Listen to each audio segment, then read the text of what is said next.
और हिरण्यकशिपु की तप की कथा आती है। हिरण्याक्ष का भाई हिरण्यकशिपु, हिरण्याक्ष को तो भगवान ने वराह रूप लेकर मार दिया, तभी की ये बात है। सब शोक मग्न थे, हिरण्याक्ष मर गया तो हिरण्यकशिपु ने कहा कि तुम चिंता मत करो, मैं विष्णु से उसका बदला जरूर लूंगा। तप करने चले गए। तप करने चले लगे तो ब्रह्मा जी को लगा कि ये मैं उसके तप को मैं विघ्न डालूं। उसने देवराज इंद्र को कहा। इंद्र ने तोते का रूप लेकर जो तप करने बैठा वहां विक्षेप शुरू कर दिया। तोता क्या बोलने लगा? ओम नमो भगवते वासुदेवाय। तो उसका ध्यान ही नहीं लगा तप में। हिरण्याकशिपु ने सोचा कि चलो ये अनुकूल समय शायद नहीं है, घर चला जाता हूं। वो घर गया। पत्नी ने कहा कि तुरंत आ गए, ब्रह्मा जी प्रसन्न हो गए? तो कि नहीं हुए, लेकिन मुझे एक तोता ने विक्षेप कर दिया तप में। क्या कहा? वो ये बार बार यही वहां के बोलने लगा, ओम नमो भगवते वासुदेवाय। अच्छा, उसकी पत्नी बहुत भक्त थी भगवान की। तो कोई बात नहीं, अब थोड़े दिन रुक जाओ, बाद में जाना, अच्छा अवसर देख के जाना।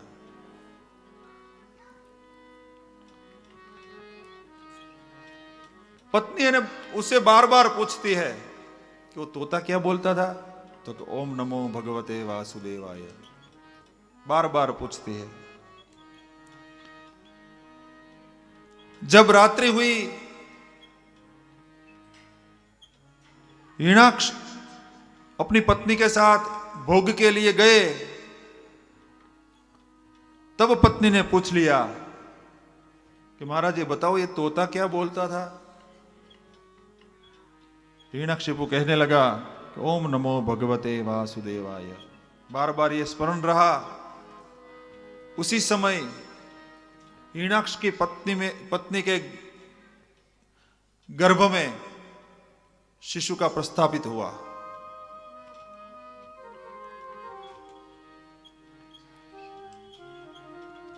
और हिरण्याकशिपु वापस अच्छा समय लेके, अच्छा सुयोग देख के चला गया तप करने के लिए।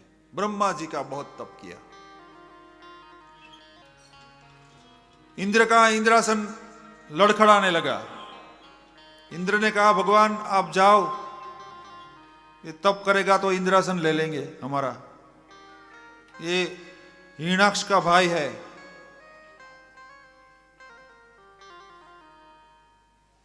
ब्रह्मा जी गए।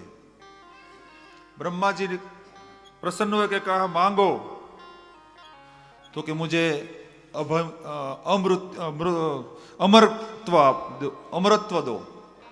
ब्रह्मा जी कहते हैं ऐसे हम वरदान नहीं देते, अमर तो किसी को देते ही नहीं है। तो हिरण्याकशिपु ने युक्ति की, तो एक काम करो, बोलो मुझे ऐसा वरदान दो जैसा मैं मांगू। ब्रह्मा जी ने कहा कि मांग ले। तो कि ऐसे नहीं, ये तो बहुत बड़ी लंबी है। आप एक चिट्ठी निकालो, कागज निकालो, पेन लो, उसमें लिखो कि बोल। ब्रह्मा जी लिखने लगे। ये बात इसमें है नहीं, लेकिन ये समझाने के लिए सिर्फ हम कह रहे हैं। कागज वाली बात भागवत में नहीं है। तो लिखा कि मैं सूखे में नहीं मरूंगा, नीले में नहीं मरूंगा, संध्या के रात को नहीं, दिन को नहीं, घर के अंदर नहीं, घर के बाहर नहीं, मनुष्य से नहीं, पशु से नहीं। पूरी लिस्ट तैयार कर दी। ब्रह्मा जी घबरा गए, वरदान दे दिया। तप करके वो घर आया और अपने ही पूजा करवाने लगा सबके पास। देखो, पूज्य बनना अलग बात है, लेकिन जबरदस्ती पूज्य बनना ये अलग बात है।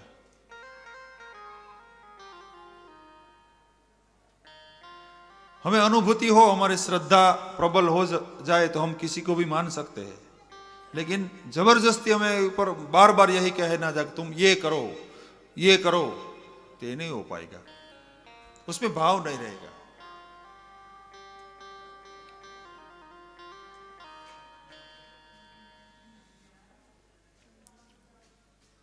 तो हिरण्यकशिपु ने वरदान मांग लिया और सबको अपने राज्य में मैं भगवान हूं ऐसा जाहिर करके सबका यज्ञ बंद, संतों का यज्ञ बंद करवा दिया, ऋषि मुनियों का तप भंग करवा दिया, पापाचार बढ़ने लगा। सब एक चक्री शासन करने लगा।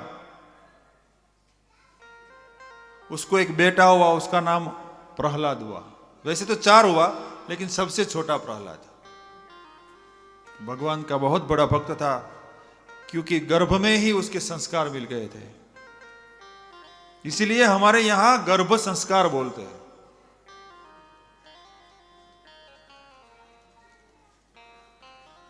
भगवान का भक्त था, पढ़ाई के लिए गुरुकुल भेजा। शुक्राचार्य के गुरुकुल में उसके पुत्रों ने उसे पढ़ाया, लेकिन जब वो नहीं थे तो सभी अपने सखाओं के साथ धुन करता रहता था, भगवान नाम का स्मरण। एक बार शिशुपाल हिरण्यकशिपु ने पूछा कि बेटा तुम क्या पढ़ के आए हो, मुझे जरा दिखाओ। तो उसने कहा कि पिताजी इस दुनिया में एक ही भगवान है, वो है भगवान विष्णु, कृष्ण है। थोड़ा बहुत उपदेश की बात की तो हिरण्यकशिपु का माथा फिर गया। उसने शुक्राचार्य को कहा कि तुम ये क्या पढ़ा रहे हो? तो कहते हैं कि हम तो सही पढ़ा रहे हैं, लेकिन वो पढ़ता नहीं है। ये जहां पर भी जाए भगवान विष्णु का ओम नमो भगवते का जाप करता रहता है। हिरण्यकशिपु चिंतित हो गया कि अब क्या किया जाए।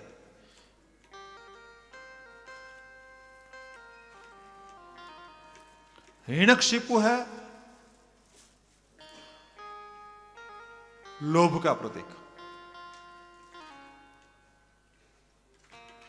देखिए, दंतवक्र और शिशुपाल, रावण, कुंभकर्ण और हिरण्याक्ष और हिरण्यकशिपु। रावण और कुंभकर्ण को मारने के लिए भगवान ने राम अवतार लिया। दंतवक्र और शिशुपाल को मारने के लिए भगवान ने कृष्ण अवतार लिया। लेकिन हिरण्याक्ष और हिरण्यकशिपु को मारने के लिए भगवान ने 2 अवतार लिया। थोड़ी गहरी बात है। सब में एक, लेकिन ये दोनों भाई तो वही थे, तो 2 अवतार क्यों लिए? उसका सीधा मतलब ये है कि रावण और कुंभकर्ण को मारने के लिए भगवान ने एक अवतार इसीलिए लिए कि रावण और कुंभकर्ण ये अहंकार का प्रतीक है। अहंकार को मारने के लिए भगवान कहते हैं कि मैं पर्याप्त हूं, एक अवतार बहुत है।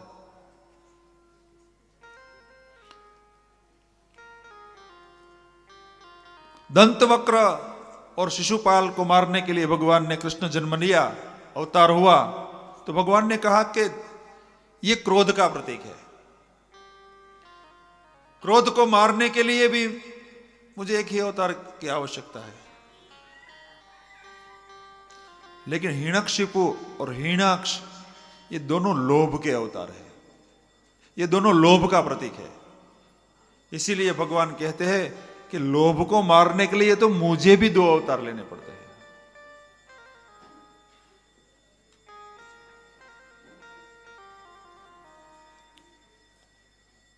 हिरण्यकशिपु चिंतित हो गया कि प्रहलाद का क्या किया जाए।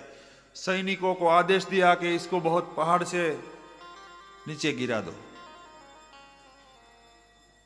पहाड़ से फेंका गया, भगवान ने उसका कुछ बाल भी बांका नहीं होने दिया। सागर में डुबा दिया, फिर भी बच गया। बहुत यत्न किए,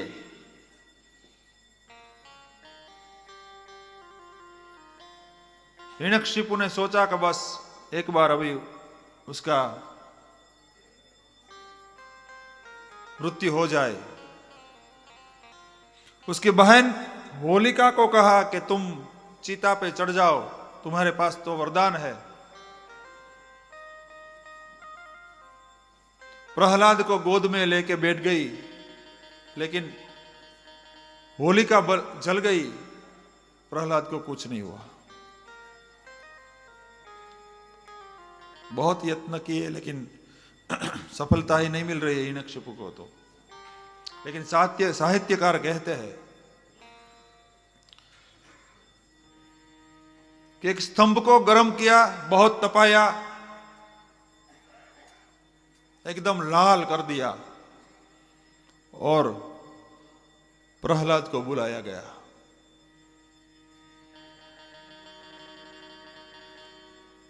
प्रहलाद को कहा, देख प्रहलाद, जी पिताजी, ये स्तंभ है।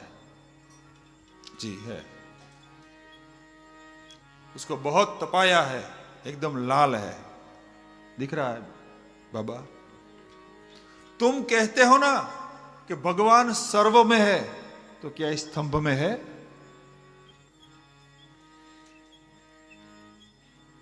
प्रहलाद ने कहा है।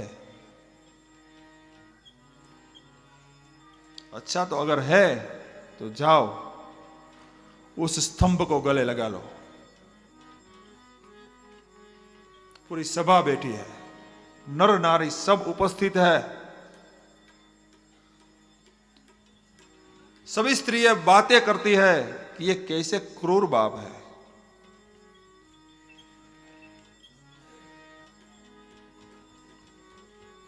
प्रहलाद ने एक बार आकाश के सामने देखा,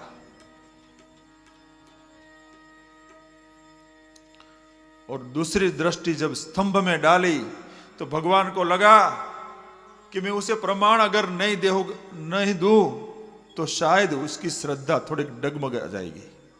बालक है ना अभी। बराबर दृष्टि की तो स्तंभ में एक चींटी चढ़ती हुई नजर आई। प्रहलाद ने दौड़ लगाई, ऐसी दौड़ लगाई कि सब देखने वाले स्तब्ध हो गए कि क्या होने वाला है।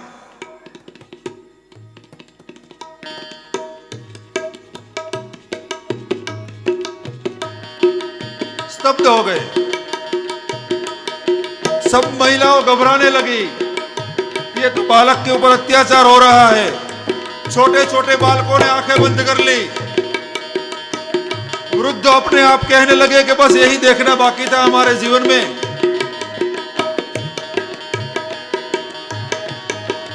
प्रहलाद ने दौड़ लगाई और स्तंभ को जैसे ही गले लगाने निकले, क्या तो अंदर से एकदम कड़ाका हुआ। अरे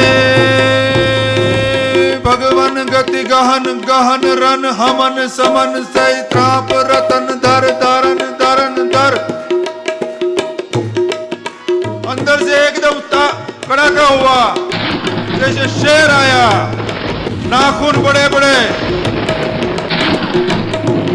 वक्त की जब पुकार आते हैं तो भगवान कुछ नहीं देखते। अरे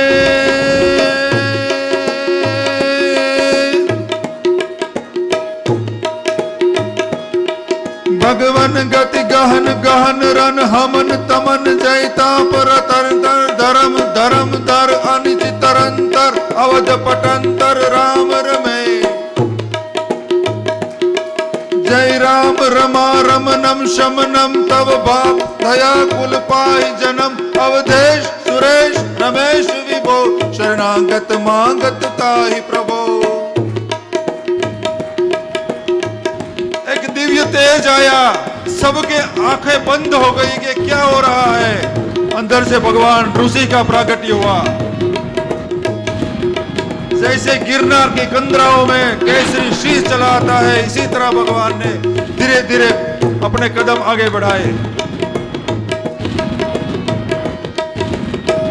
कहते हैं कि जब प्रहलाद ही एक ही देख सकता है उसे, इतना तेज है उसके ऊपर, अपने नाभि तक उसकी जीभ आई है, बड़े बड़े नाखून है, बड़े बड़े दांत है।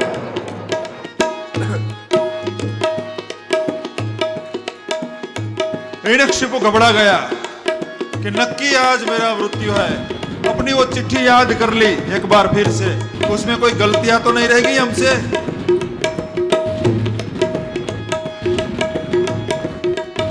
ऐसे सिंह आए, धीरे धीरे धीरे कदम बढ़ाए लगे हिरण्यकशिपु की ओर। भगवान एकदम क्रोध में आ गए। सिंह का सिर, हाथ सिंह का, शरीर मनुष्य का। गर्जना करते करते आए भगवान। सब डर गए, बच्चे लोग भाग गए।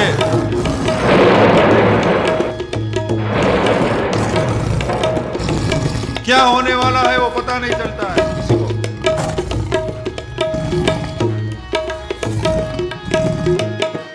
भगवान आए, हिरण्यकशिपु घबरा गया, बस अब क्या होने वाला। भगवान ने एक ही हाथ से उसे झड़प लिया और उसका जब आंगन था उसी आंगन में ले गए, बरोबर बीच में बैठ गए और अपनी गोद को में हिरण्यकशिपु को ले लिया। बोल हिरण्यकशिपु, निकाल वो चिट्ठी।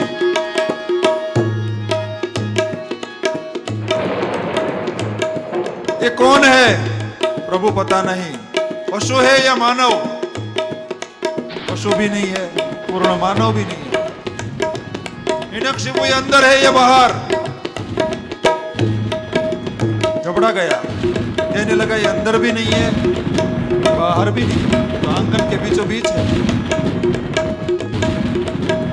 तुमने मांगा था ना, सूखा है या नीला? ये सूखा है या नीला? तो नाखून है प्रभु, सूखा भी नहीं है, नीला भी नहीं। भगवान ने बरोबर उसे जकड़ लिया। भगवान भक्तों के उद्धार के लिए कुछ भी रूप ले सकते हैं। भगवान अपने भक्तों के विपत्ति के लिए कुछ भी हद तक जा सकते हैं। अरे भगवान गति गहन गहन रन हमन पवन तप ताप रतन। भगवान ने एकदम गोद में लिए हुए हिरण्यकशिपु को अपने नाखून से चीर दिया। अंदर की जो आंतरिक गांठें थी सब गले में पहन ली, उसका खून चूस लिया।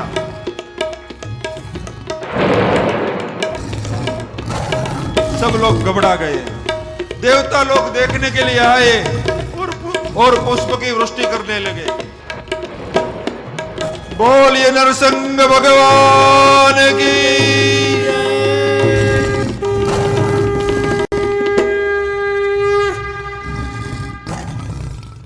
विकराल स्वरूप हुआ।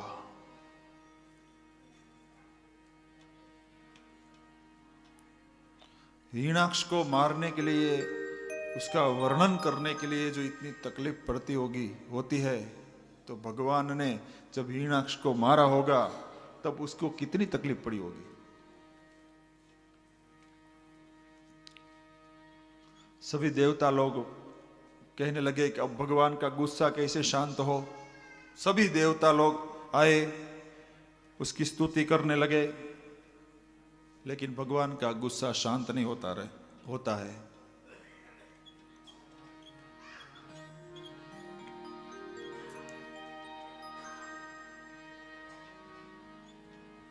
तभी ब्रह्मा जी ने कहा कि बेटा प्रहलाद, तुम जाओ भगवान की स्तुति करो, तो शायद उसका गुस्सा शांत हो जाए। ध्रुव जी ने सुंदर स्तुति की है।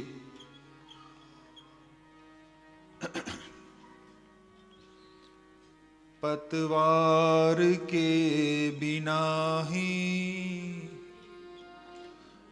मेरी नाव चल रही है, हैरान है जमाना,